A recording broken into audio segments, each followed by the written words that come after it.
We'll do it live. Okay. We'll do it live. F it.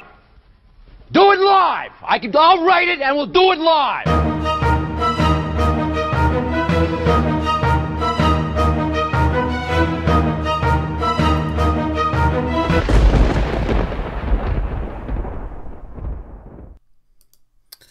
What is up, everybody, and welcome to another episode of Nintendo Talk Live. I am Bobby, the Nintendo Guru, joined by a weird-looking koala bear on the screen at the moment, Ian Preschel. What is up, Ian? How are you doing? I'm doing great, man. Thanks for having me on. Thank you. Thank you for coming on. So, it's going to be a little different, guys. Ian's webcam broke just before he got to, when you come over from Japan to the United States? Yes, sir. So, we won't be able to see him. We'll just have to hear him this week, and it's fine. That's no big deal. We'll make do with what it is. But let's let everybody know who you are, what you do, all that good stuff all over the internet and all that, please. Okay, cool. So I currently am one of the managing editors over at okbeast.com. We talk about movies, entertainment, pop culture, all a bunch of that good stuff. I also run a separate show from OKBeast called A+ Anime, where we break down popular anime that is ranked on myanimelist.net. Okay. And then, other than that, I'm just helping out run OKBeast as, like, again, I said managing editor, but we also do shirts and different designs and stuff, and that's kind of like my shtick. Mm-hmm. Yeah. So this is kind of interesting because in our messages back and forth and some tweets that we've sent each other, like, you've basically said, like, you're not really up on Nintendo that much. Yeah. You have some little knowledge of Nintendo, but it's obviously not probably as rich as my history with Nintendo. Well, you are the guru, right? Well, yeah. Listen, this name's gonna come bite me in the ass one day, I tell you. But that's funny because I really don't know a lot about anime. Okay. And I've always kind of been curious about anime. So this could be like a learning experience for both of us. A little back and forth and stuff. Let's do it. So let me ask you a question. Have you been paying attention to Gamescom at all? I've been looking at some stuff, but I haven't. Again, I've been traveling so much because of different work things and because of different obligations. I haven't had like a huge amount of time to like sit down and look at stuff. But please tell me anything you know. Well, the thing that obviously the biggest thing that came out of Gamescom is Square Enix is doing a reboot or a remaster of The Secret of Mana. I did see that. And people are kind of a little annoyed that it's not coming to Nintendo, that it's only going to PlayStation and PlayStation Vita. Yesterday, I was talking to, I had Seth Hay on the show yesterday, and I was talking to him, and I said, my first reaction when I heard it was going to just go to PlayStation was, well, it's probably too powerful for the Switch, and it just makes sense. You know what I mean? Like, that's always the first thing. But then when they said it's going to the Vita, I was like, no, there's no reason why this thing doesn't hit the Switch. I don't understand this at all. So, is it licensing? I don't know whether it's licensing. I don't know whether it's a timed exclusive. Like, I'm sure more information will come out about this as time moves on. But it's just kind of weird for me that a game that, like, is known. It always is weird to me, like, when games are known for a particular console, when they end up on the other consoles. Yeah. And not just that, but when it's an exclusive to another console. Not so much like like an example, when Final Fantasy 15 ended up on Xbox and on PlayStation, that didn't faze me as much because I thought, like, well, it's still at home on the PlayStation, so that makes sense to me. Okay. But when it's like, if it was just on Xbox, I would kind of be like, well, that's a weird move. That doesn't make sense to me. And that's how I feel about this. It's like, if you want to put it on PlayStation, that's fine. But this is a game, like, it's on the SNES Classic. Like, that's where you're putting this. Okay. So it's on the SNES Classic. That's where you're gaining your momentum. Because it also makes sense to me, too, now, why Chrono Trigger wasn't on the SNES Classic. Because it's like, well, you're trying to push this future game. Like, you're using this as a marketing tool to get everybody to jump on that. Or unless they're sitting there going like, well, Nintendo fans have this version, they're not going to come back and rebuy and replay our version, the remaster, which they're sadly mistaken. I think people would ultimately buy this thing up and play it, like, because for me, and I don't know how you feel about it, but I feel like big RPGs are just much more suited for handheld. I completely agree with you on that one. I know that like one of the biggest on the Vita is Persona 4 Golden. My favorite game. Is it one of your favorite games? Yeah, because I actually played it at the perfect time. So I moved out to Tokyo about 18 months ago, and that story around that time, I actually was moving from the city to the country for like a seminar for like about a month, and the introduction to Persona 4 Golden is actually about a kid who moves from Tokyo on the green subway line called the Yamanote line, and I was playing the Vita while on the subway going the same direction, and I was like, it was so surreal to me that I was like living this similar life to this character that was like the main character of the game. So let's hold it there for a second. Let's back it up a little bit. Back it up. Okay. How the hell do you get in Japan? You're a New Jersey guy. You're a New Jersey boy. You and I, we're kindred spirits. We're the same theologically blood flowing through us. We've drank the same quasi water most of our lives. How the hell do you end up in Japan? I don't understand this. How does this work? Okay, so I guess the most simple way of putting it is I quit one of my. I was just out of college.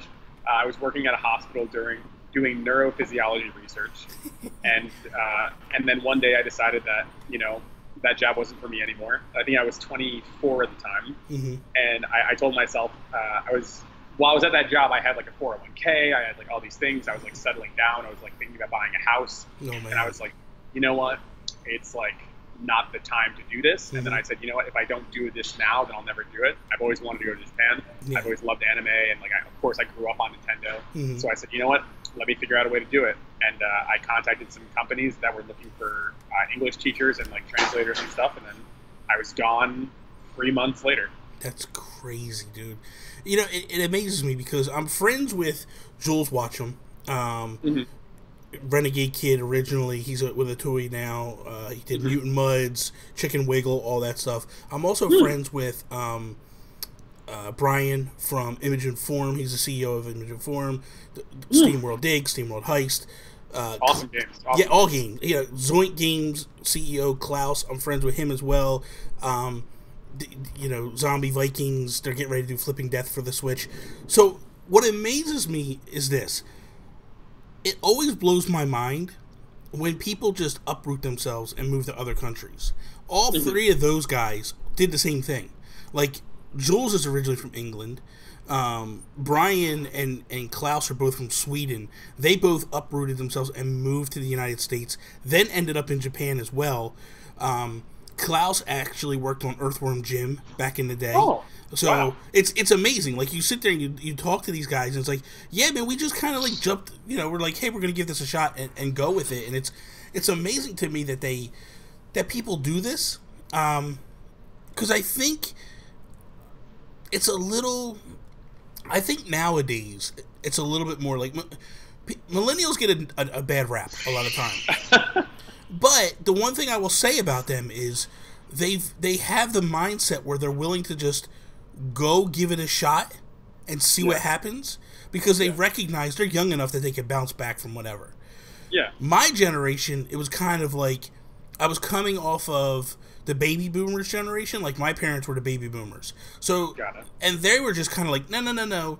You go get a job, you pay your dues, you buy a house, you get a family, you have kids, you go to the Little League with your kids, and that's your life forever. And I was raised that mentality, and that's the way I originally led my life to go, pretty much the way it is. But now it's like, ever since the whole YouTube thing and everything, like, I have different aspects. I'm like, I admire people that just up and leave and move to other countries. Like, it just blows me away.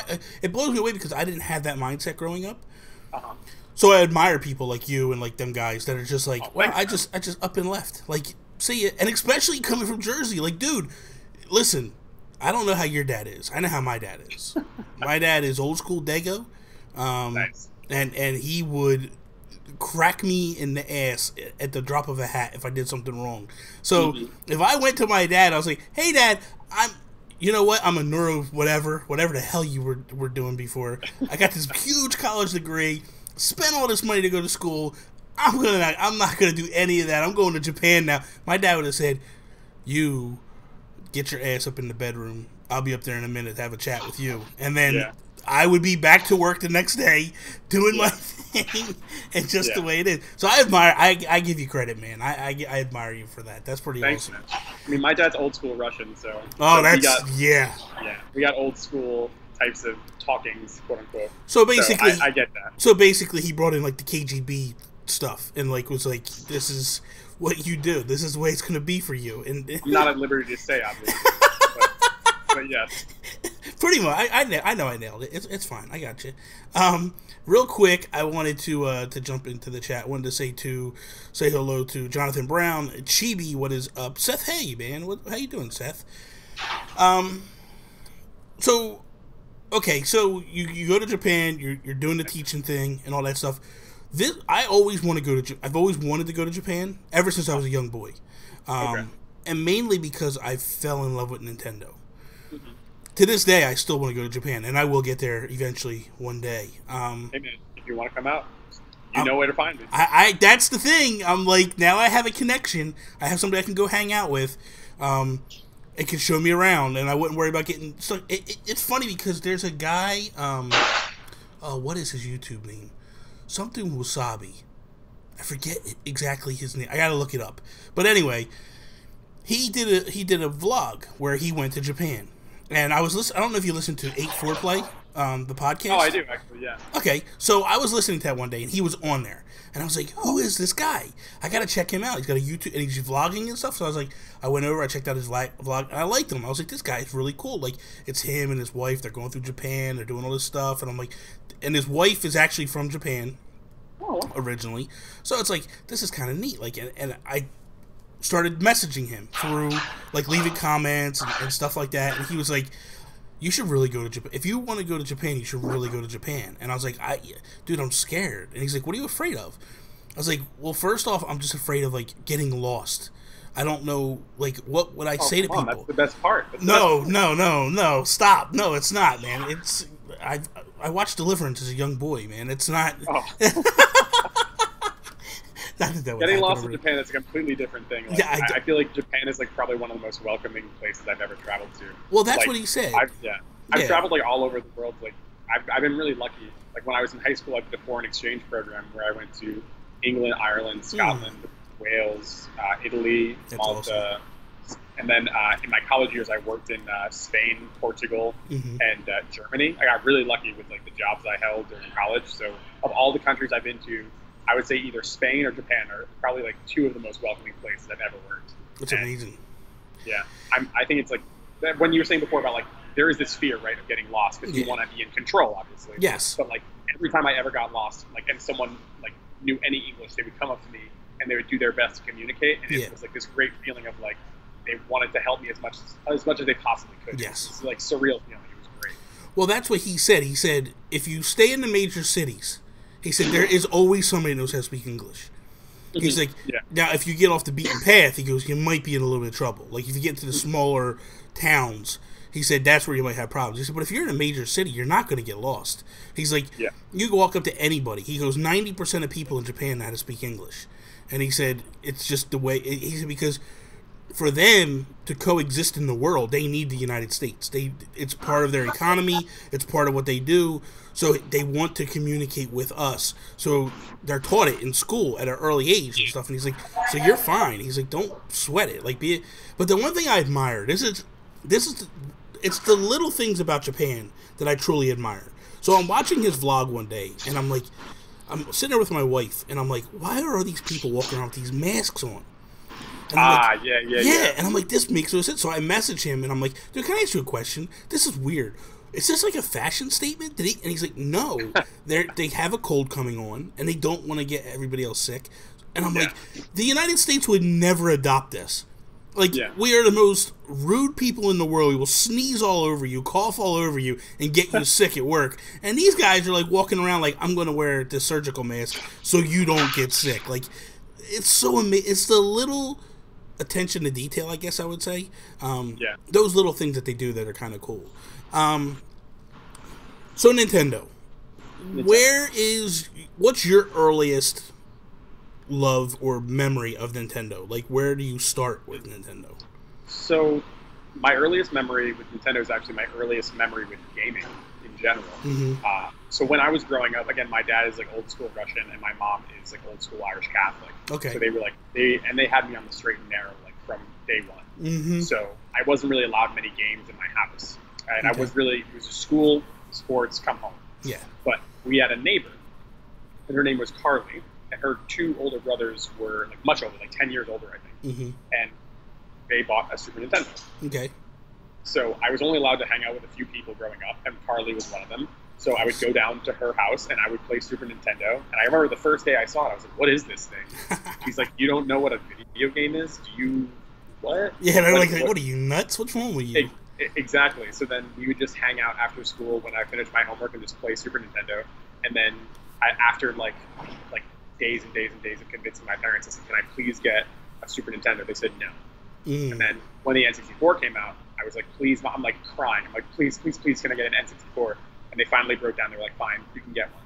And I bought like Pokemon Stadium. I got like Zelda Ocarina of Time, Majora's Mask, like these like huge hits, and I was like hooked after that. I was like, I need to play all the games. Kirby was a huge influence on me as well. Like, and then I just became like a Nintendo kid. I got the Game Boy Color, Game Boy Advance, GameCube, like every Nintendo console I've owned, and I just love it. Okay, so here's the question then, because you're just recently back on the wagon, correct? I am, yeah. So I was off for a hot minute. Because, again, working at that hospital job, I was always so busy that I really didn't have a lot of time for games. So it wasn't like you fell out of love with Nintendo. You just, you had no time to play. Yeah. Again, like, when you're working at a hospital job, like, people who work in hospitals, like, maybe they can attest to it, especially working at the job I was doing. Like, I was always either on call, or I was going here, I was going there, I was going to conferences or whatever. So it became a thing where, like, if I was, like, playing a game on my phone, I could, like, maybe, like, do that, or maybe I could do a Game Boy Advance or a Game Boy Color or something that I had to get from my parents' garage or something. So that was like all I had. And that makes sense. That makes total sense. I wasn't sure why you fell off. Because I had my moment in time where I fell off as well. But mine was more based upon the idea of, I'm too old for this stuff. It's time for me to grow up and stop. You know, I got rid of all my games. And I was like, it's time for me to stop. Oh, no. Yeah, man. It was bad. Well, I always got rid of games to get the newest, to get the newest and the latest and the greatest. What I would do is, we didn't have eBay at the time. You know, internet wasn't really prevalent. So we would have yard sales and stuff. And I would always tell my mom, like, here's these games, sell them. And then I would take the money and then I would just go buy a whole bunch of new games. So, like, when I had my Super Nintendo, I sold my Nintendo. When I had my Nintendo 64, I sold my Super Nintendo. I kicked myself today because I had so much stuff, man. Like, and it's a shame because now I go to a retro video game store and I'm constantly buying stuff that I used to own just to recapture it. I bought a retro HD recently, which is nice. Dude, they're so awesome. They're amazing. So I bought one and I've been buying old games again to just get that feel back and play catalog again. Back, What's that? To get the back catalog. Yeah, man, to go back and relive. You know what I bought today, dude? I went there today. I'll give it a little sneak peek to people that are going to listen to the Nintendo PlayStation podcast on Monday. My geek out is basically, I went to the retro store today and I bought a Japanese version of Super Mario Brothers for the Famicom, and I bought a Japanese version of Goonies 2. Why are you buying any Japanese games? Why don't you just hit me up on the DM and I'll just send it to your house? Why you got to go through this weird batch shop? But you have someone who's in the country. I don't, but we can, dude. Well, send me a list. And we can figure something out. Okay. Well, that's what I'll do. I'll send you a list of some games I'm looking for. If you see them, you buy them. I'll PayPal you the money. All right, and I got you. We'll make it happen. But then again, when I come out to Japan to hang out with you, you know, so we can spoon in the streets of Tokyo. You know, we can. Hey, as long as we get it on camera, that's all. Hey, man, absolutely. Well, you got the vlog. You got the Japanese vlog. We can do it there, man. Man. Shout out to people that do vlogging. That is like a rough thing. It's like so hard to get capture every single day. Yeah, it's rough. Shout out to them. It's amazing. It's amazing. Patrick from Nintendo Talk, he said, what games do the Retro HD play? The Retro HD plays original NES games. It's just basically what it is it's a regular Nintendo that hooks to HD TVs, so I can actually play it on my TV. I don't have to have a RST TV or anything like that to play it, which just makes life easier. And it actually up-reses it a little bit, so it looks more crisp. It's nice. I didn't know that. Yeah, it's really nice. It really is cool. It kind Do of. you think it's worth the investment? Dude, it's only $40. Really? Yeah, man, it was the best thing I ever bought. I was like, because you know what happened. And the same thing's going to happen with the Super Nintendo. The NES Classic comes out, and I get it, and I'm playing it, and I'm like, there's 30 games here. And I'm like, man, there's so many games that aren't on here that I want to play. And I can't play. So I'm like, I saw the Retro HD come out, I was like, I'm going to buy it. I don't care, I'm going to buy it. So I bought it, and I started playing games. I was like, this is amazing. And then, now I know with the SNES Classic coming out, it's going to be the same way. Because when I look at those 21 games, I'm excited for them, but I'm not super excited for them because there's other games that I was bigger fan of, like ActRaiser and Chrono Trigger, and dude, there's just so many. I have a question for you, actually. Go ahead. I know you're supposed to ask me the question. No, it's fine. It's fine. So for the NES Classic, Mm-hmm. I read somewhere in an article that people were figuring out ways to like backdoor it, Yes. and, like adding more games onto it. Yes. Now I know, so on my anime show, we talk about like piracy and stuff like that, and how that affects the industry, and how does that affect us as viewers, right? So I was wondering, what's your opinion on that? Like, do you find that okay? No. Since like most of the time you can't, like half of these games you can't even find. Yeah. Like you can't find a cart, right? So like, what is your, in terms of the preservation of it? Do you feel like it's okay to do that or no? No, Question, obviously, yeah. Yeah, the short and the quick is no. I don't agree with it. I don't believe in it. I feel that. And I know that, like, Nintendo's not getting any of the money of this that I buy now. You know what I mean? And I know that's people's defense mechanism. Well, the money's not going to Nintendo anyway, so I'm really not hurting them. It's the preservation. It's the emulators don't run them like they used to. It's not a true representation of what the game is. It's just not there. Sometimes the glitches aren't there, you know, and sometimes that's the key. Like, you play the original Zelda, right? And you're playing. There's tons of glitches. There's tons of glitches, but the slowdown, even with Mega Man, the slowdown and stuff, like, me coming from that era, you learned to work through that stuff and actually use it to your advantage. So when that stuff's not there, it's just, it takes away. Okay. But at the same time, like, when I look at it, I go, I'm just not a person, like, I think about it and I go, man, I could easily just take my NES Classic, hook it to the internet, download 700 games, have every single game on there. Yeah. Just something feels dirty about it. And I understand that. And that's just my take. I don't know, like, I don't look at people and go like, "Oh, you're a scumbag because you did that." That's your preference. You knock yourself out. Like, that's just not something I would do. Plus, for me, by doing this, it kind of brings that charge back. You know, it gives me a little bit of excitement. Like, when I walk into a retro shop and there's the Karate Kid on the NES cart laying in the bin, and I'm like, oh my god, dude, I gotta play this again. I gotta get the games on the NES were not the greatest of games. They were kind of cheesy. You know what I mean? There was some garbage. I almost bought Total Recall today. Like, that was one of the worst games ever. Like, that's funny. But when you look at these games, you go, okay. It's just nostalgia. For me, NES is just nostalgia. My love... It's historical, right? Like, it was a big moment at that time. Yes. See, here's the thing. For people that are, like, huge PlayStation fans, I get it. I understand. You know, they're doing what Nintendo isn't doing at this moment. They're doing what Xbox isn't doing at this moment. I get it.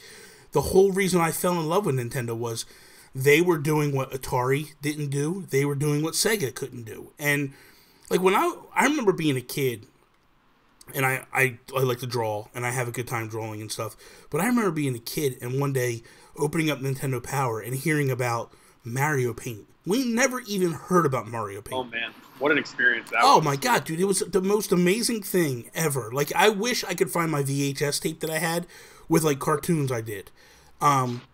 It was just crazy to think of, like, what you could do with this limited abilities. You know what I mean? These limited things on this console. And so I look back and I go, like, I remember when Mario Kart came out. Like, me and my cousin, like, looked at each other like, what the hell is Mario Kart? Like, we're going to get it because it's Mario. But, like, I don't know if this is going to be good. And it turned out to be one of the greatest franchises they ever put out. You know what I mean? Like, it's, to this day, like, people love that series. And that's the one series that draws and makes huge money for Nintendo. So, it's, but what it is, and this is why I like indie games so much, and I say this all the time.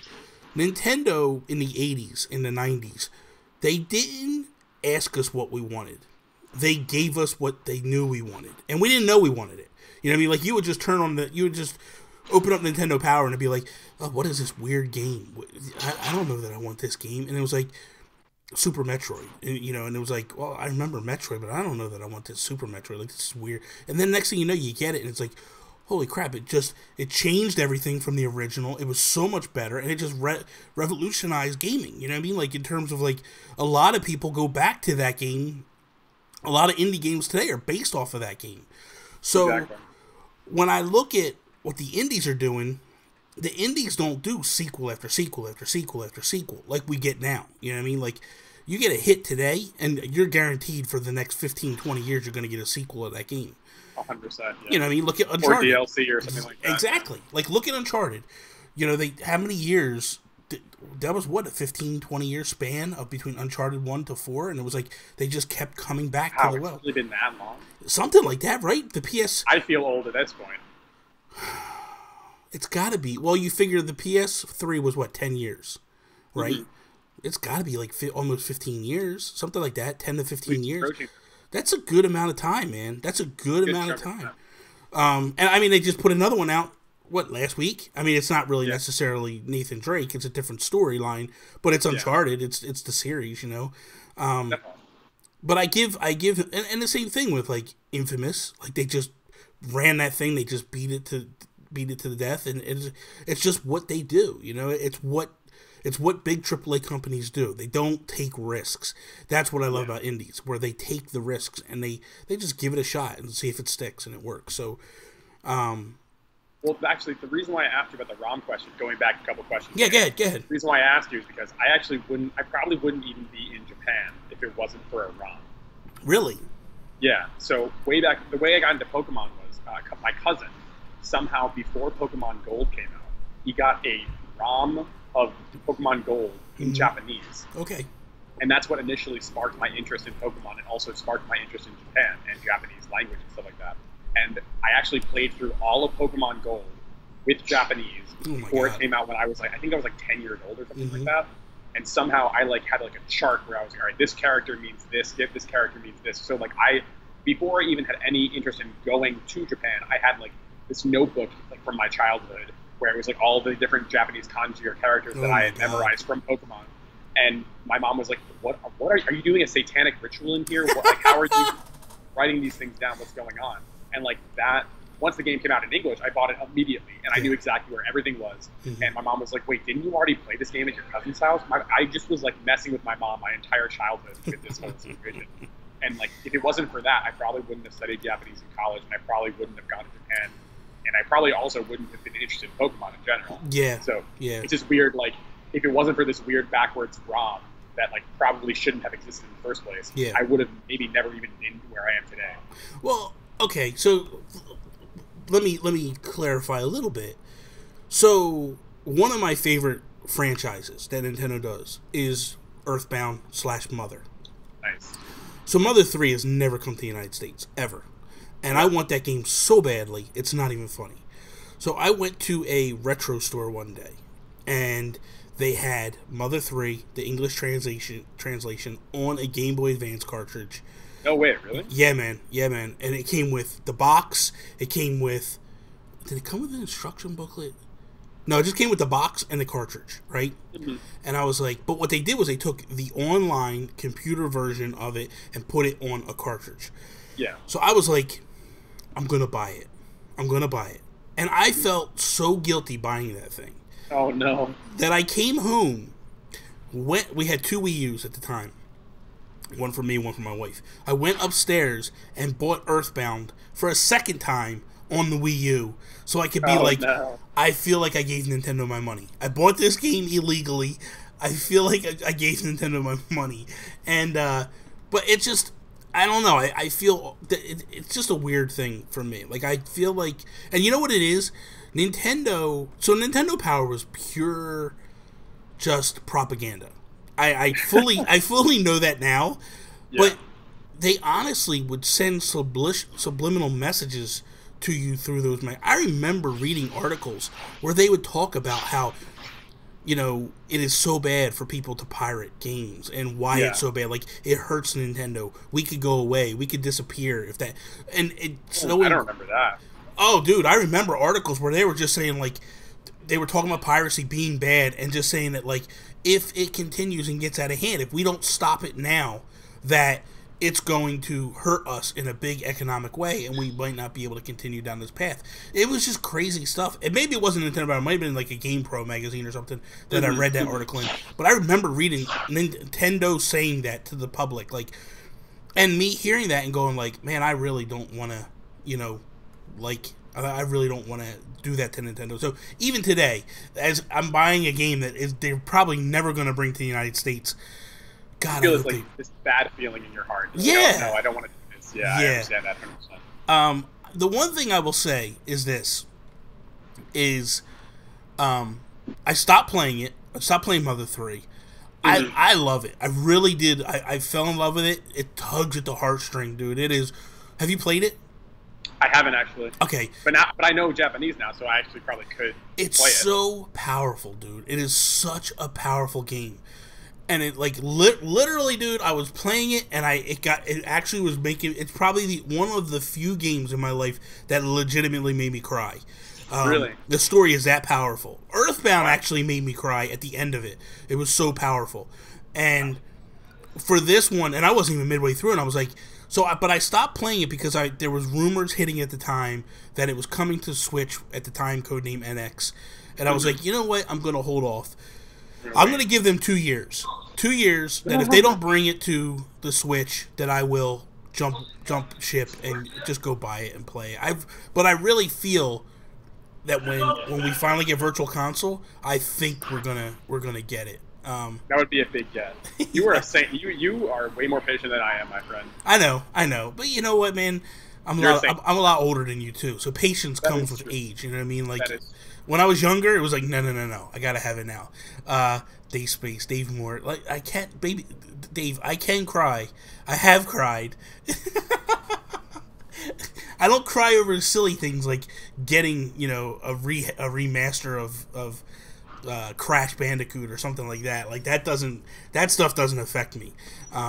But when the storyline is really powerful, man, it's like, and I don't want to spoil it. That's why I don't want to say anything. But like, there's stuff that happens in that game that, like, man, if it doesn't hit you, there's something wrong with you. Like, you don't have a pulse. Like, that's the way I feel. It's crazy. Do you play Undertale as well? Speaking of, I have not played Undertale. Oh, come on.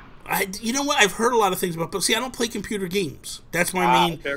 That's my main thing. I don't computer game at all. So I heard it's coming to PS4. Correct? It's actually out right now. It is out right now. Okay, so there is a possibility that I might jump on it, but I'm kind of, everything for me right now is just waiting on the Switch. Like, I love this thing so much. Like, I'm a huge fan of it as well. Yeah, like, again, like I said, for me, I love the ability to play it on the go, play it at home, all that stuff. Like, a game like Undertale that's an RPG and has that RPG style and stuff, like, that's something I want to play both. It's also on the Vita, though. Well, I don't have a Vita. I did have a Vita. I got rid of my Vita. At one point. I didn't. Oh, no. Yeah, I didn't. I wasn't a huge fan. You're not the Vita guru, so. Yeah, I'm not the Vita guru. Like, if I was walking around with a Vita, listen, I could get jumped if Nintendo fans see me with a Vita. Like, it could be over for me. I'm not looking for that. I don't need that kind of destruction in my life. That's the alternate universe you is. Yeah, exactly. No, Dave. If Sean pooped on air, I would not cry mid-show. Sean does that a lot. Like, he did it. He stopped the show last week because he ate bad pork, and he had to run. We were doing a lot. I'm learning a lot of things about Sean. Oh, it was amazing. So we started doing If We Were at Nintendo Live a few weeks ago because Patreon got us up to the tier where we do a live show. That's awesome. Yeah, man. Thank you very much. And so we're recording, and he's like, Yeah, he messaged me privately. Like, he's like, can we just take a break? And I was like, what the hell is he talking about a break? Like, what's going on? So I asked him on the air, I'm like, Sean, you messaged me, you want to take a break? He's like, I sent you that privately so we could just kind of have... I'm like, well, how do I interrupt the show? We've never interrupted the show before. How do I just interrupt the show and go, hey guys, we're going to take a break? Like, so he's like, just give me 5 minutes. I was like, okay. So he comes back, he's like, he's got a rash on his neck, he's like cold, like he was like... It was affecting him bad. Like not my sweet Canadian boy. No. Yes. Poor guy. Yes. So it was kind of enlightening. I was like, wow, this is pretty awesome. I liked it. It was kind of funny. But learned something new about it. Yeah. So you do this thing. You do OK Beast. I do. And it's like all this crazy, like you guys got a website, you got a bunch of podcasts, like you're with Blessing and all that stuff. You guys are doing a lot of great stuff. Thanks, man. You're welcome. So you went to Kind of Funny 3 live, correct? I did. And I listened to you on Sean's podcast, and you were talking about it, how amazing it was. I started watching some of Kind of Funny live afterwards, and man, it is very inspiring. What I took away from it was they are so for this community to just keep building and putting out content. And it's like, it's funny because when you go to like some of the Facebook groups for IGN, they try to stifle creativity so badly. Like if you post something, people yell at you, and like you gotta hashtag submission Sunday. It's got to be then, and all right, just relax, man. Like, calm down. It's not the end of the world. Like, this is stupid. This is the one thing that amazes me, because I got yelled at last week because I posted something about I got a first look exclusive at the Ojo. I call it Ojo. I know it's not Ojo. I think it's OE or something like that. It's OJO. It's a projector for the Switch. Oh, that's cool. Dude, this thing is amazing. So what you do is you have your dock, right? And you dock the tablet into it. And then it has a projector built into it. And it projects up on the wall. So, it is amazing. So these guys... Where can people see that video? On your YouTube channel? On my YouTube channel. I did this week on Nintendo Talk, I did a first impression, like, because what they did was, they reached out to me. And they said, hey man, you were the first person to reach out to us when we first started tweeting about this. We want to give you a first look at it. I get a text message. Awesome. I get a text message from them at 5:00 in the morning, and I'm like, they're like, can we have your email? And I was like, yeah, no problem. So I sent them my email, and they're like, we're going to send you a link. You got 2 hours exclusive content. You can do whatever you want within the first 2 hours. Then we're going to give it to a bunch of major publications. So I like jumped out of bed, ran downstairs, watched the footage, and then did a video. So I was pretty hyped up. Like, dude, for somebody small time, like me or like you or like whatever, like we're doing this because we love it and stuff. And we're trying to hopefully, maybe one day it catches and it takes fire, you know what I mean? But it's like, I don't have these huge dreams of grandeur and everything. So I post it in the group, and people started getting pissed. And I'm like, guys, if this was Nintendo Life, if this was Game Explain, you guys will be sharing it all over the place. So why is that okay? Because that's not IGN content. Why is that okay to put in here? But me, that's giving you a timed exclusive, a look, like it's a legitimate look at something that is really super cool. It's take away the fact that it's on my YouTube page. Just go look at it. Like it's not about me getting views or anything like that. Like I'm not getting paid by YouTube. Like I don't make that kind of money. Like I don't have that many views right now. I'm not making money. Like it's not going to hurt you to take a look at something that's really cool. That, by the way, if Nintendo Life or Game Explain or one of these other big sites did the same exact stuff, which they're going to do later today, I assure you, you guys would be all over it and sweating it hardcore. And it's like, why would you get mad about this? This makes no sense. But the reason why I'm bringing that back is when you listen to Greg and Tim and Joey and Nick and all them talk during that whole Nintendo or during that Kind of Funny Live at the beginning, they're all promoting you guys. They're like, guys, you are the future. Do this. Like, get up, get out there, start making content, because they want to see it they want you guys to push and go as big as they are. And it's like two different ideologies, man. It's so crazy how different the groups are, and it just blows me away, man. So hearing that you went there, I was kind of like, that's kind of cool, man. What's your biggest takeaway from going to Kind of Funny Live? So it's funny that you mentioned Kind of Funny Live, actually, because I'm actually out here in Boston visiting a friend that I met out at Kind of Funny Live. That's awesome. He's sitting right next to me, actually. On the phone. That's amazing. There you go. And the thing that I learned, the one thing that I took away from it was that, like, I had never really made friends, quote unquote, online before. Mm-hmm. Like, I had kind of like done my own thing, and I had like met people that were similar interests, but I never really met a lot of people through online that then like brought to the next level. Mm-hmm. And like, I literally met Blessing, who I worked on OKBeast, because I Google searched something randomly. I found OKBeast completely by random. That's crazy. And it went from like a random Google search one day while I was living out in the middle of nowhere or outside of Tokyo, to like, oh, I like own a website now with this guy. That's amazing. And pretty much what it showed me was that I can have these like dreams of like doing these cool things, and these people that I met online can really help me achieve these goals. We can do these things together.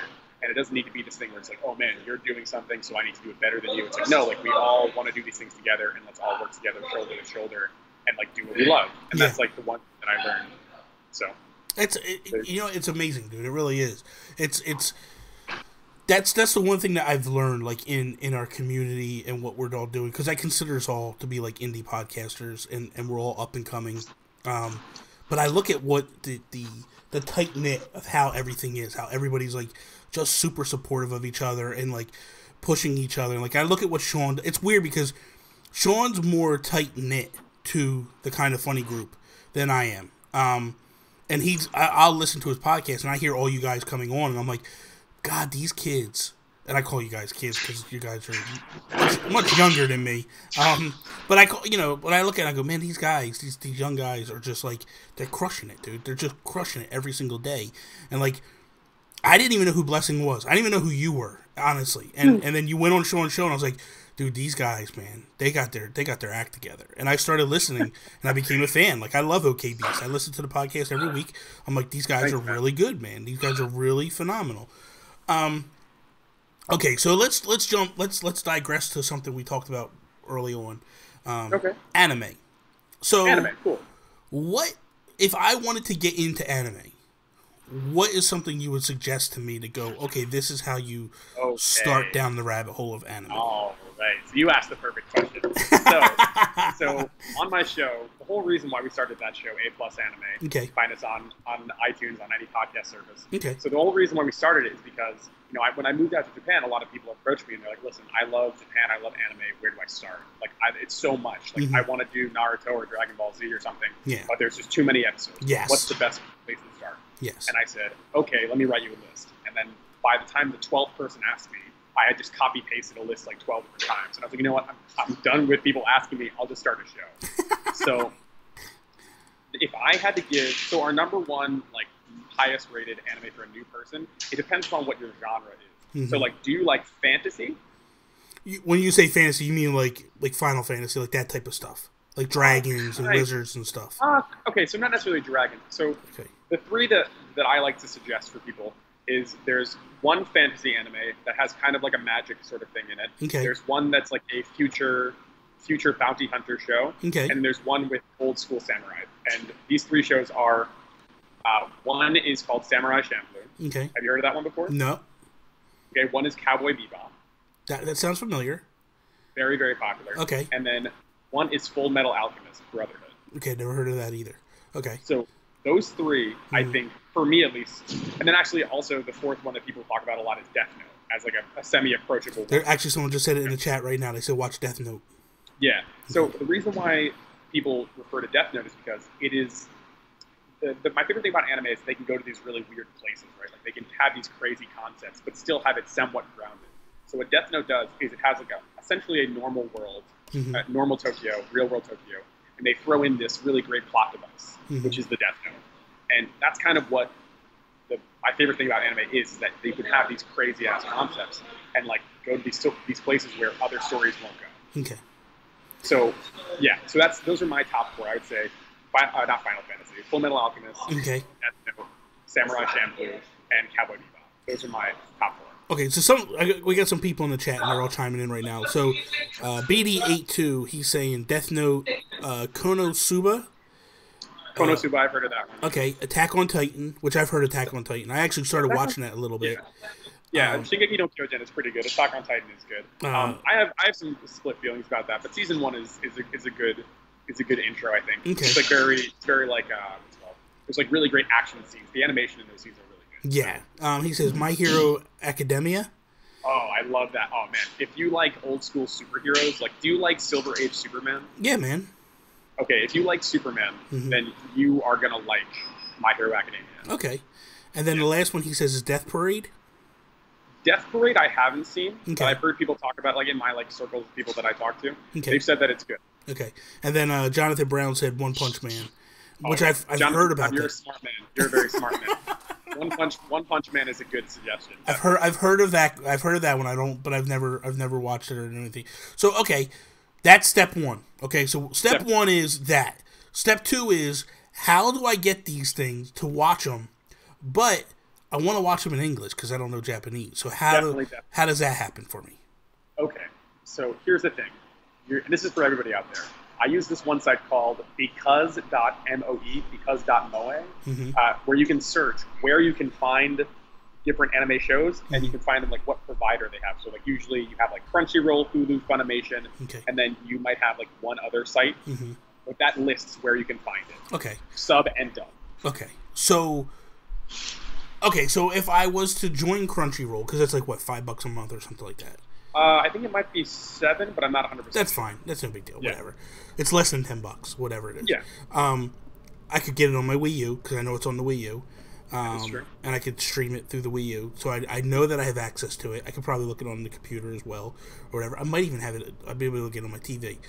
So my question would be is like if I started watching this stuff, do they have it? Like, is it a situation where I'd have to watch dubs, subtitles, or would it be dubbed in English? Like, how all does that work?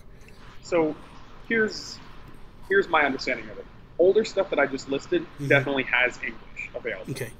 And the thing is that usually some newer shows get a dub a little bit faster. Like, for example, One Punch Man recently got a dub, and it was really quick in comparison to other shows. Okay. And actually, the guy who voiced One Punch Man, the character Saitama in One Punch Man, also voiced Ryuji in Persona 5. Max Middleman, I think. Great voice actor. And that show specifically has great voices. So, yeah, usually there's a little bit of runtime before you get a full English voice, but it all depends. Okay. Now, now would you consider, I'm just curious because I don't know, like, is Pokemon kind of considered anime or no? Yes, it is considered anime. Okay. But actually, give me 1 minute, I need to move my mic to a different place. Go ahead, do what you gotta do. Go ahead. All right, cool. So you talk for a little bit. And I'll cover the air for a little bit. So, now I know BD82. You go outside, like that outside area, or is like the whole? I know. Okay, cool. Go ahead. BD82. No, go ahead. Do what you gotta do. Go ahead. You're good. BD82. I know that Danganronpa has games, and I know that there's pretty popular games, so I definitely would check that out. You have Crunchyroll. So BD82, how much are you paying for your Crunchyroll premium subscription? I'm curious about that. This whole thing has me interested. This is amazing. I'm like all hooked on this stuff now. I don't know. Now Toby, he started me at one point watching Attack on Titan, but it was all that $6.95 a month is so cheap. But Toby got me started watching on Attack on Titan, and then it was all subtitled, and I was like, man, I can't read this stuff at all times because like I was like I'm so used to like watching stuff and then like checking Twitter occasionally and all that stuff. So it was like I gotta have it so I can hear it too, so I can know what's going on and then like look up occasionally and all that. So it's a little different, but okay. So Ian is back. I'm done. So BD82 said that Crunchyroll is $6.95 a month. Okay, cool. I wasn't that wrong. Okay, so and they're also suggesting Danganronpa. good. I've heard good things about that one. Yes. So I'm definitely, man. I'm pretty. I think I'm gonna start giving this a shot. I'm gonna give it a go. I'm gonna give it a shot. I'm gonna try this one. I'm gonna try. I am gonna try Attack on Titan again. I'm gonna try. I'm gonna try One Punch as well, and see how those go. You like comedy? Are you a comedy guy? Yeah. Oh, then you're gonna love. Okay, Go for it. So then I'll try those two, and then if those are good for me, then I will probably subscribe to your podcast, and then fall down that rabbit hole and just start because I've always I just never knew where to begin. You know what I mean? It's one of those things that I'm a big cartoon fan. In terms of I love art styles. I drew as a kid. That was my thing. So for me, it's this is pretty amazing. This is pretty cool. So I've always been excited about this stuff. So now to be so when anime started to come along, I was like, the art style's cool. I like the art style. It's a little weird, but you're fine. It's just Ian. Just relax. Okay, good. Just relax. Just double checking. You're fine. Just double check. Just relax. Holy crap, dude! It's like I'm with Sean Capri all over again. Just take a deep breath. Everything's okay. We only got about 5-10 minutes left anyway, so you're fine. Don't worry about it. Okay, perfect. Don't spoil. We'll go a little bit over because we had a little bit of a break there and we started a little bit late, but we're good. We're good to go. So this is kind of cool. The whole bringing you on, that kind of what interested me as well, because I was like, I could ask this guy about some anime stuff, because he seems like he's one of the kings of anime, and he knows what's going on. That's a nice title. I like that. Yeah, you know what I mean? That should be your new YouTube channel, your new Twitter handle, the King of Anime. And Anime King? Anime King. See if it's taken. Check on Twitter now. If it isn't, take it. That's going to be my old Twitter bio was I sit on a throne of lies in anime. That was my old Twitter info. That is perfect. Yeah, that is me. What are you playing right now on your Switch? On my Switch, I'm playing a lot of Splatoon 2, I'll tell you that much, and a lot of ARMS. Dude, Splatoon 2 is gold, man. Do you like the new map that came out last night? I actually didn't get a chance to use it, or to actually be a part of it, but I definitely like the way it's designed, just from the photos I've seen. Yeah, it's kind of cool. It's a little different. I'm hoping they hit us with more maps, because it feels a little redundant at this point. So when the first Splatoon hit, we got maps quicker. You think so? Oh, definitely, dude. Splatoon 1 hit, week 1, we got Kelp Dome. So it was oh, okay, here you go. Boom, you got this. Now here's a weapon, and here's a new map right away, right out Jump Street. We're a month in, and we haven't even got a map yet. That makes no sense to me. That just... And the other thing they did was, for the first couple of months of Splatoon 1, it was this week you get a map, next week you get a weapon. This week you get a map, next week you get a weapon. I'm out of clothes to buy. I bought everything that they have. There's probably maybe, I would say, 3 or 4 items I don't have that eventually show up in rotation that I'll be able to grab. But I'll start every day, go in, look for the clothing items, and I'm I have everything here. This is nuts. I just buy, but my thing is I buy everything because even if it's a one slot item, because then once I know that I get the shells, you can just upgrade it. I can upgrade it. So I look at it. I look at it for a fashion statement. I'm kind of weird like that. Oh no, hey, you're not weird. I get you. I do the same thing.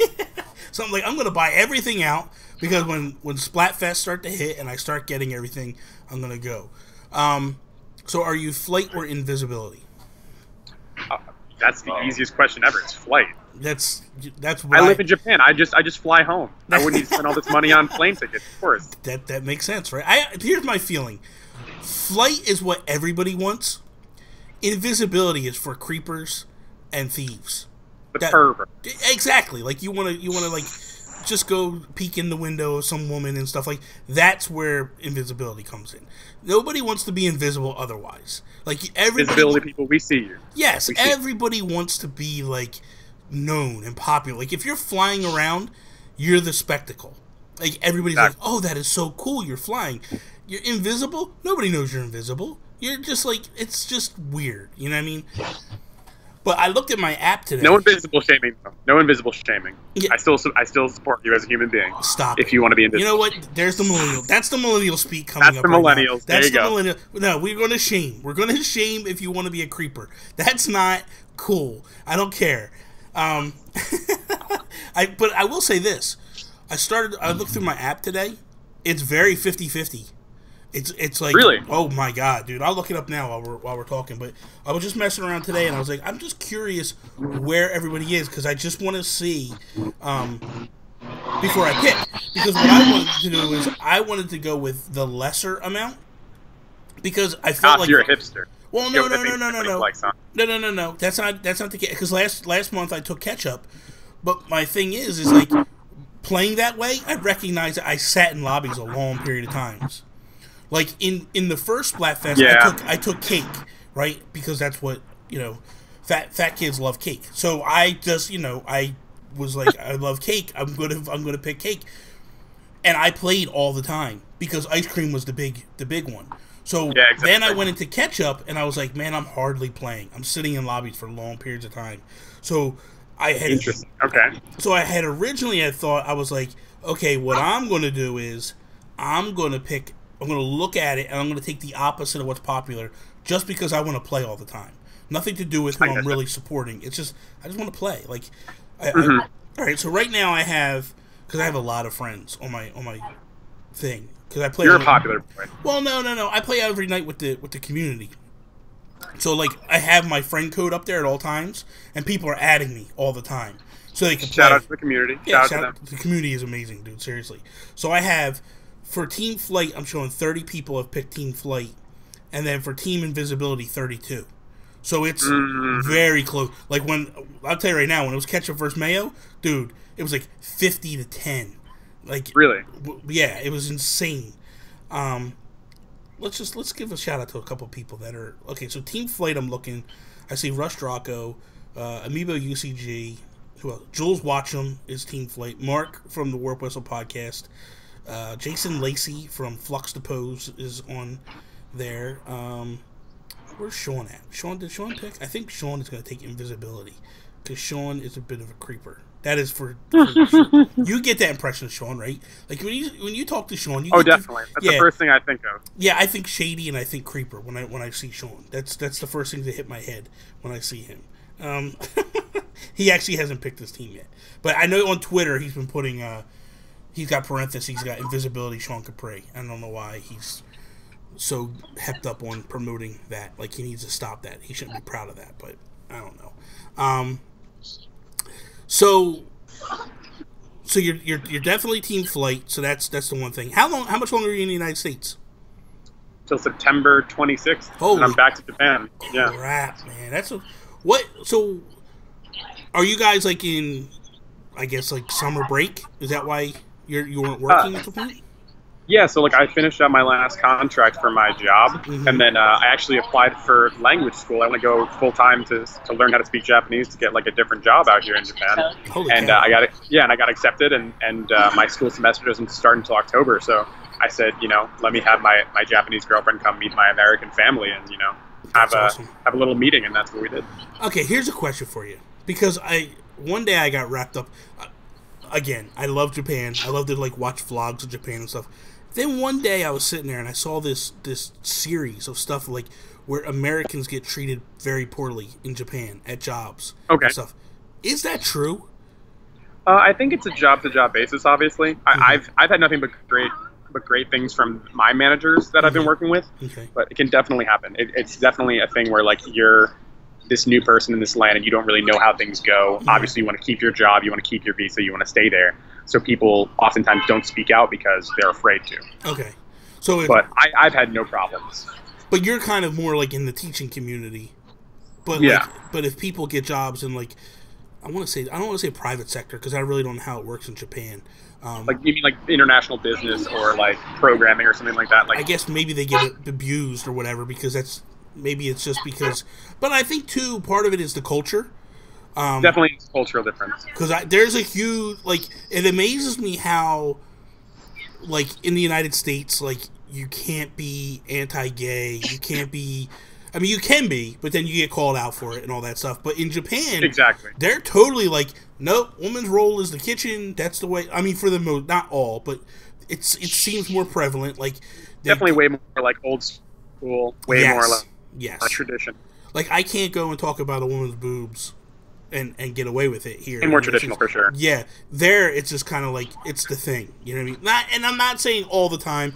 It's probably more seedy or whatever. But, like, when you look at video games is a prime example. Like, I feel like there's more sexism in Japanese games than in American games or in North America. Like, I look at Tokyo Mirage Sessions, right? And I love that game. I was like, that game is really good. Yeah, for sure. And I was like, there's actually a difference between the two. Like, I went and I started watching uncut footage, and it was like, they actually shrunk the one female character's boobs in the American version compared to the Japanese version. Like, they didn't show as much cleavage as that they happens did a over. lot. Yeah, you don't realize it happens a lot. Fire Emblem, a lot with Fire Emblem as well. Yeah, Fire Emblem Fates was a huge thing with like the whole face petting and all that stuff. Like, it was a big thing. Yeah, it was a big thing. And so but see, here's the thing. Like, that stuff don't bother me because I just write it off as like, well, that's their culture. I'm not the type of person that looks at it and goes like, well, it's wrong, we should just change it. I look at it and just go like, look, that's their culture. That's what they, like, I'm not here to tell you how to live your life. I don't here to tell anybody how to live their life. My thing is when I was younger, I was hepped up on like, you need to do this and this is the way it needs to be. And now I'm just like, I don't care. Like, just let me play video games. Leave me alone. Yeah. And you stay in your lane and I'll stay in my lane and we can all get along. And we don't have to fight and it's just do your thing. Every time I watch the news and I start to get depressed, I'm like, I'm just going to go play video games because I don't care about this stuff happening right now. Like, I don't believe in either side of what's going on. I don't care. I don't want to fight with people. Life is too short to sit there and yell and scream at people. Let's all just have a good time. Let's just go. Let me go play some Mario. And just leave me alone. There you go. You know I agree with that. So, I like that philosophy a lot. Yeah, exactly. Just go play Mario. Makes everything better. Like, you just go play. There we go. There's a question for you. What is your favorite Mario game of all time? Super Mario World. Easiest question in the world. That is not the easiest question in the world, and you just gave the wrong answer in the world.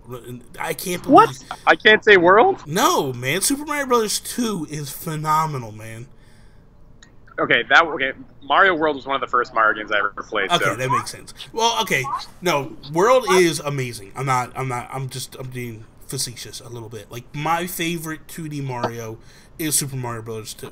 And the reason why I say Super Mario Bros. 2 is because there are so many things that they put in that game that translate, like secrets and different things. Yeah. Well, not even that. It's stuff that translate into today's games. Peach's float jump. Luigi's flutter jump, the fact that Toad picks stuff up quicker, Shy Guys. There's so many different things that actually came out of that game and moved on to future iterations that aren't in. Dude, what are people drag racing down the street over there? What the hell's going on? Austin is going crazy right now. Holy cow! No, there's so many things that they did in 2 that translated into future games that I feel like that's more the pinnacle of Mario games. I feel like there's more stuff that came out of that than any other game that dictated the future of Mario games. The fact of like picking stuff up and throwing it, it's in a lot of 3D games now, you know, and they pulled a lot of stuff out of that one. I also like the fact that it's like a dream and it never really happened. It's just Mario sleeping, and it's a gigantic dream. So I just love that game. I don't know. It was also super hard to get. When I was a kid, it's what actually started pre-ordering. But World is fantastic. World was like the perfect game for the Super Nintendo. Exactly. What's your thoughts on Breath of the Wild? I love it. Probably one of my favorite Zelda games ever. Yeah. What do you think? Because you played Horizon, right? Yes, I did. What if you had to give Game of the Year right now? Where you're lying? Where are you heading? Higher. What? Pyre from Supergiant Games. Oh, or really? Do you mean between those two? Yeah. No, Pyre is well, definitely like my favorite. Overall, I wanted to hear what you thought, and then between those two, who do you feel is the better game? I would say Breath of the Wild is better. It just felt better to play. I felt like I enjoyed my experiences way more in that game than I did with Horizon. No offense to Horizon, obviously. No. Horizon's a good time. I'm just kind of curious because those two seem to be the front runners at the moment. They're on everybody's radar. I think the only one that could possibly play the spoiler is Odyssey at this moment, because nobody knows what Odyssey is going to do, and I have a feeling this game is just going to blow people's socks off when it hits. I just have this weird feeling about Odyssey, but I'm just not sure. I feel like Nintendo has so much momentum right now. Like Gamescom just happened, right? And Mario Odyssey just raked up the awards. Like they just went in there and owned the show. Yeah. They literally won. Let me pull it up real quick because I had it. I was talking about it yesterday. They won. Nintendo won. Okay, so Mario Odyssey won Best of Gamescom. Platform, Odyssey won for the best console. Best mobile was Samus Returns. Genre, best action game is Odyssey. Best family game is Odyssey. Best strategy game is Mario and Rabbids. Most wanted consumer award went to Mario Odyssey. So they're clicking on all cylinders. Like this is old school Nintendo right now. This is like they're racking up everything. Oh my god, they got their swagger back, man. They are just banging it right now. And it's like you look at them and you go, they're stealing the momentum. Like you think about it when you go back to like when they showed the teaser last September, and then we had the reveal. There was people that were like 5 games. That's it. 5 games at launch. That's all we're gonna get. Wound up getting 12, but people were just like, "There's no way this thing is gonna do anything." Like it is a 3rd tier console. This is all it's gonna be. And right now it's like 1, 2, depending on who you talk to. Like it's on the lips of everybody at this moment. You're in Japan, not at the moment, but you're living in Japan. What's it like there? Like, what's the feel for Nintendo and the Switch in Japan? Oh, people love the Switch out there. It's almost impossible to get one. People they're in Akihabara, which is like the most popular place to buy electronics. Like there's like lines across like 3 or 4 streets, like wrapping around buildings trying to get them. I thankfully got really lucky and I grabbed one in Japan like before it got really popular. Like I had to order one from like Hokkaido, which is like the snowiest part of Japan where there's not that many people. But like in Tokyo, it's like nearly impossible to get one. That's what I was going to ask you. How the hell did you get one? Because you got one pretty early, and like everything that I see now is like, dude, the lines are insane for these things, and they do something a little different in Japan where they do a raffle in order to if you yeah. Like, what is that? So you need to like line up and so like if you get there early on, you can get like I guess the best chance in the raffle to get it. I've never done it obviously because I ordered mine online. Yeah. But like apparently you need to like line up, and then from lining up you get a raffle number, and then if you're one of the available numbers, then you get the product, and that actually happens with a bunch of different things that are really popular in Japan. That's amazing. That is amazing. Yeah. Well, to some degree, it helps with scalpers, I think, because it keeps them off balance. They can't necessarily just walk in and buy like 50 of them. They have to like, if they have just as much luck as me or you walking up to go get one. That's pretty ingenious. That's pretty awesome. But all right, we're gonna shut her down at this point. Ian, thank you so much for coming on, man. This has been a blast. Thank you, man. I really appreciate you having me. Absolutely, and it's funny because I got this guy Patrick from Nintendo Talk in the chat right now. He's talking. The episode that you were supposed to come on before that you didn't come on, he showed up for that one, and I was just kind of sitting there, I was sitting here and I'm like, guys, my guest isn't here. I don't know what's going on, and we're talking, and Patrick was like, hey man, I'll come on sometime, and I was like, yeah, how about you come on tomorrow night? We'll do it. And so I shut the stream down then, and then the next night I brought Patrick on, and me and Patrick became good friends. So I was like, that's kind of ironic, man. Like there you go. Ian made a connection for me. Like it worked out. I helped you out. Yeah, exactly. Let everybody know real quick, how can they find you, what you're doing, all that stuff. Go over that real quick again for me, if you would. So you can find all the work that we do at OKBeast now on Twitter or okbeast.com, and then you can also find stuff that I'm doing at InWhyNot on Twitter as well, or my YouTube channel. You can just search Ian Preschel, my name. And if you want to find my current podcast, you can do the OK Beast podcast. You can find that on any podcast service, or you can find the A Plus Anime Show on any podcast service as well. A Plus Anime. You know what? I'm gonna download it now. I'm subscribed now. I'm not gonna wait. I'm gonna subscribe now because maybe, who knows? You might get me into some other. My wife is gonna be like, "Who is Ian and why is he making you watch these stupid cartoons?" I know that's gonna happen. Well, we both live in Jersey, so I'm gonna come to your house and I'm gonna tell your wife, listen, let this man watch anime. Let him live. We should. That should happen. You should come and we'll be like, Tony. Why not? Let's make it happen. I'm gonna go downstairs with Ian, and we're gonna binge watch One Punch Man, and you're gonna have to just deal with it. Like, you can come down here with the dog, and you can watch with us. You know what? Let's make this happen. Let's figure it out. Exactly. Let's do this. So everybody in the chat, thank you guys for coming. I know a lot of you guys are here already. We're gonna start streaming some Splatoon 2. Give me about 15 minutes. I'm gonna shut the stream down. Let it reset, kind of, sort of, and then I will be back with a brand new overlay to show my new loadout, so you guys can stop yelling at me for not putting up the latest loadout, and we'll play some Splatoon 2 and have some fun. Again, Ian, thank you so much, man. This has been a blast, and that is all. Peace out, Preston. Thank you.